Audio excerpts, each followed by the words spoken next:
السلام عليكم، ازيكم عاملين ايه؟ واهلا وسهلا بيكم في فيديو جديد من قناه اكيد اسكندراني. وفيديو بقى النهارده هنجرب ارخص ايس كريم موجود في مصر، وهو شركه فرايداي. الشركه دي انا جربتها من الصيف اللي فات، اخر الصيف اللي فات، ومش هعمل عنها فيديو خالص. فالنهارده كده بقى في اول الصيف هنبدا نعمل عنها فيديو ونجرب المنتجات بتاعتها اللي موجوده في السوق، ونشوفوا بقى هل هي كقيمه مقابل السعر بتاعها ولا اي كلام.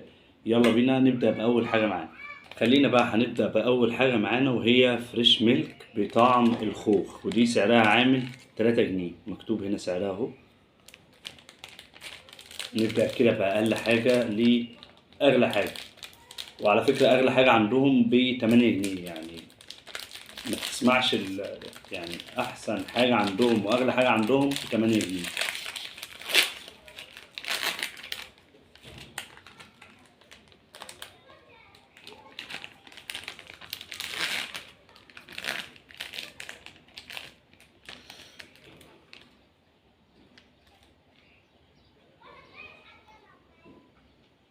دي كده بقى ايه شكلها، هي ساحت خالص، فخلينا نحوها بقى قبل ما تسيح خالص وندوق ونقول بسم الله.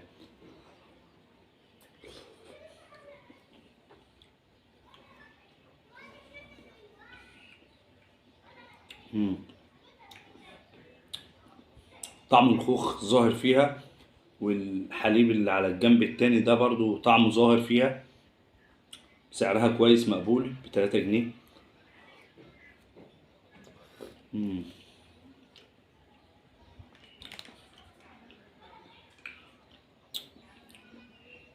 يعني أول حاجة كده مبشرة، هي هنا ساحت مني خالص، يعني أنا بقالي بتاع ساعة إلا ربع عمال بظبط فساحت خالص.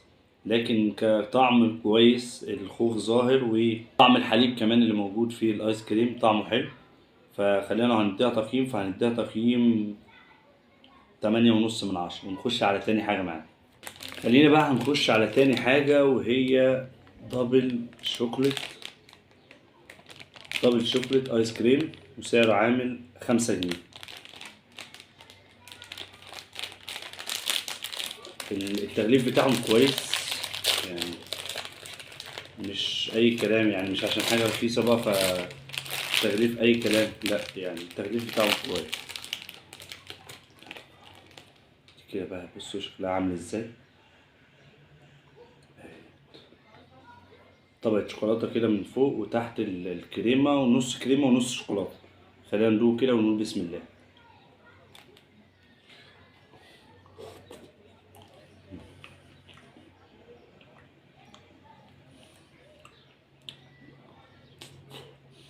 مم.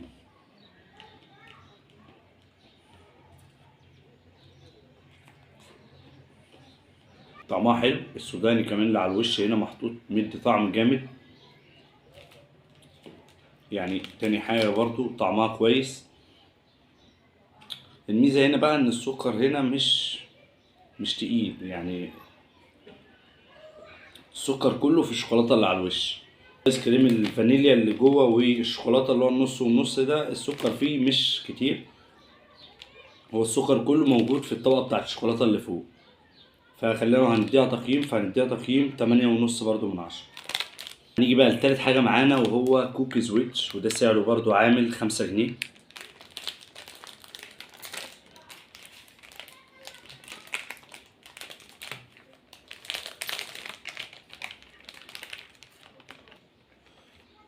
اهو، خلينا نقرب كده.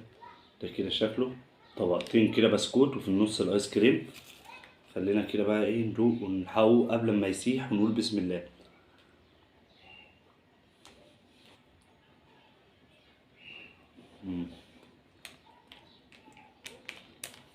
البسكوت اللي بره دوت ملهاش اي علاقه بالسندوتش الايس كريم خالص، يعني البسكوت اللي بره ده مرطب خالص، طري معاك، مش ناشف. الايس كريم بقى اللي هو الفانيليا اللي جوه فطعمه حلو، لكن الاتنين مع بعض مش ماشيين خالص معاهم. يعني دي كده اول حاجه تجلي منه. فخلينا هنديها تقييم، فهنديها تقييم 5 من 10. ونخش على كام؟ ونخش على رابع حاجة معانا، ويلا بينا بقى على فئة ال6 جنيه، وهو فرايداي رويال ده كده شكله قرطاس كونو او شبه القرطاس بتاع الكونو. بصوا كده اهي، على فوق من فوق كده عليها زداني وعليها صوص شوكولاتة وعليها قطع كمان شوكولاتة، فخلينا نحوها بقى قبل ما تسيح وندوق. بسم الله.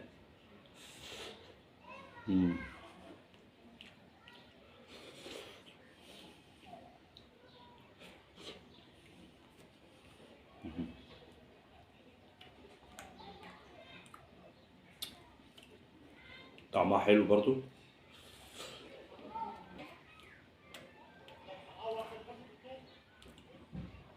حاطين كمان عليها اللي هو السوداني بالشوكولاتة ده اللي هو الصغير ده. لا طعمها حلو، لو هنديها تقييم فهتاخد 9/10. لسه بقى في فئة ال6 جنيه، وهو فرايدي سنيكرز بالشوكولاتة.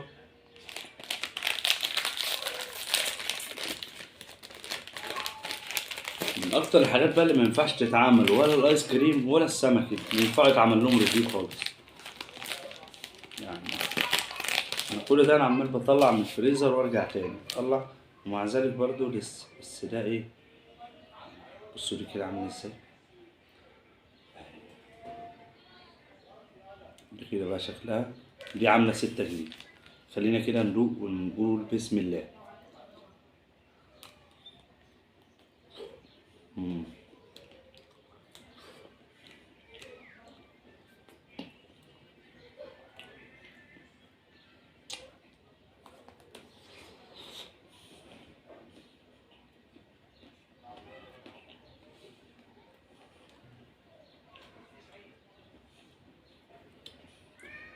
طعم كله هو الشوكولاتة والسوداني اللي بره،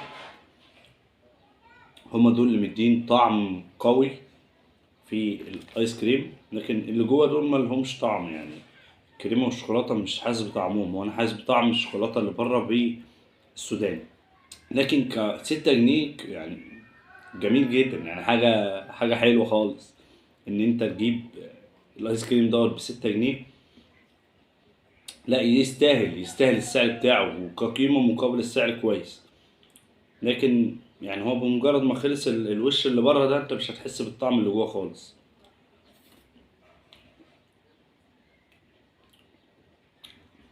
فخلينا لو هنديله 8/10، ونخش على اللي بعده. بقى نخش على اللي بعده في فئة برضو ال7 جنيه. ده كده حاجة ب7 جنيه، اسمها فولكينو، فرايدي فولكينو.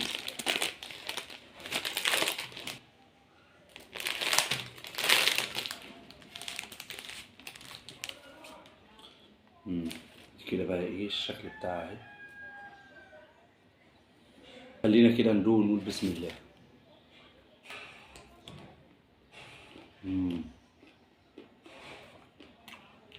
جامدة أوي دي.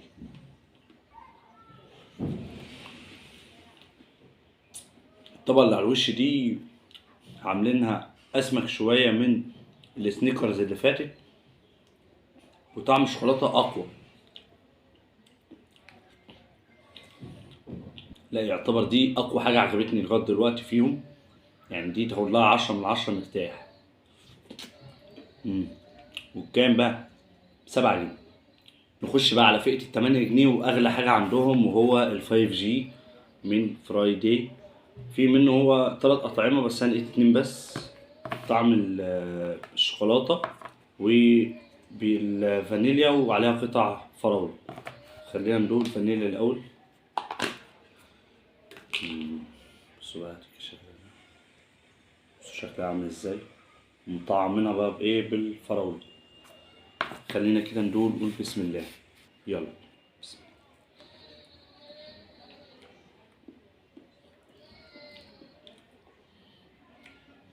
الله.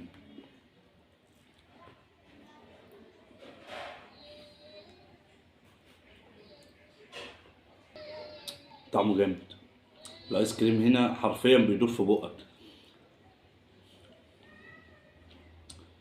والتطعيمه بتاعت الفراوله اللي على الوش مديها طعم جامد قوي للايس كريم.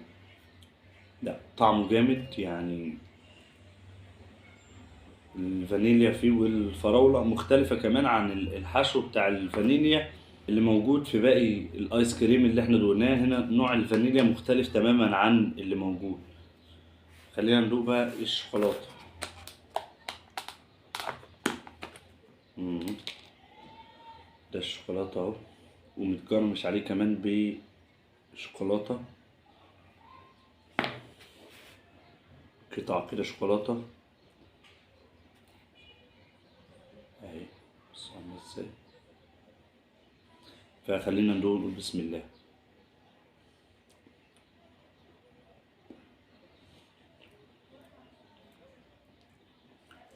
مم.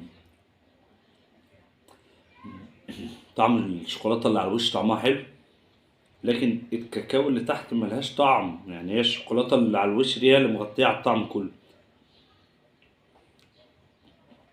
انا عجبتني اكتر اللي هي بالفانيليا ديت وعليها الفراولة من على الوش عن الشوكولاتة ديت. يعني حسيت دي اخف من دي.